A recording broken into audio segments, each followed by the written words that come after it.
Texas Republican member of the House Rules and Budget Committee, Congressman Chip Roy, joins me. I guess, Congressman, the attention should now not necessarily be on the House, but on the Senate, because the House did pass something a week or so ago, but it now sits in the House. The Senate. Why do we always go up to the line and now over the line? Well, look, brinkmanship is one of the ways that we try to get things done in Washington, depending on which side you're on. In this case, I think Democrats have walked themselves into a bit of a box canyon. We did our job. We passed a 7-week funding bill about 2 weeks ago. Democrats rejected that, and now they're blustering about coming up tonight and saying they're going to go into shutdown. Now, the reason they allege that they want to go into shutdown is you just heard Hakeem say, oh, well, we're not going to let this partisan spending bill continue. Let's be very clear. This was the Biden funding bill that we're just doing a continuing resolution of yet again.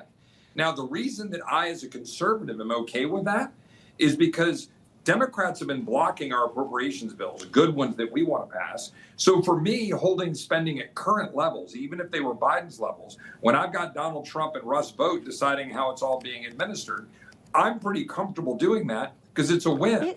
But we're doing our job and the Senate Democrats are blocking us. Is there a health care component to this, though, that the health care, some of the parts of the health care bill expire by the end of the year, and so what the Democrats want to do is at least put those back in. If you want to maintain the status quo with a clean continuing resolution, you've got, if we want to have continuity on everything, something should be done with that if we want to continue that until we can sort out your problems. Well, there's two elements to this. The first element is somewhat what you just described, which is, yes, separate from the funding bill by Democrat votes only, because Republicans didn't have anything to do with it.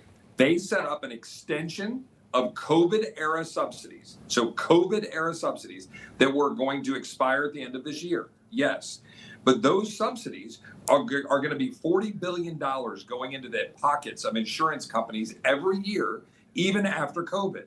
We don't think that's a good idea. We think that's harming the average American's ability to afford health insurance or health care. But they're also trying to, in addition, go back and say, hey, those work requirements that you put on Medicaid back in the big, beautiful bill, or the restrictions you Republicans placed on health subsidies and health programs going to illegal aliens, they want to restore all of that. So what they want to say is they want money to insurance companies, money to illegal aliens. They want to continue the status quo with no work requirements, but yet at the same time, they want to shut the government down to achieve those things. We think that's crazy. We've done our job. They're blocking it for political purposes because here's the truth, Greta. They don't have anything to run on. They're trying to pick a fight because we've been kicking their bottoms on border security, restoring the Pentagon to being non-woke, getting rid of DEI and critical race theory, getting the government to function again, firing bureaucrats. They don't want to do any of that, and they know they need something to run on. Congressman Chip Roy, thank you. Midnight's a big time today. Thank you, sir. Thanks, Greta. God bless you. People think news just happens. It doesn't. It happens because there's someone there to capture the moment, to explain it and share it. That's my job. I go where news breaks and give you the facts. Join me for The Record on Newsmax.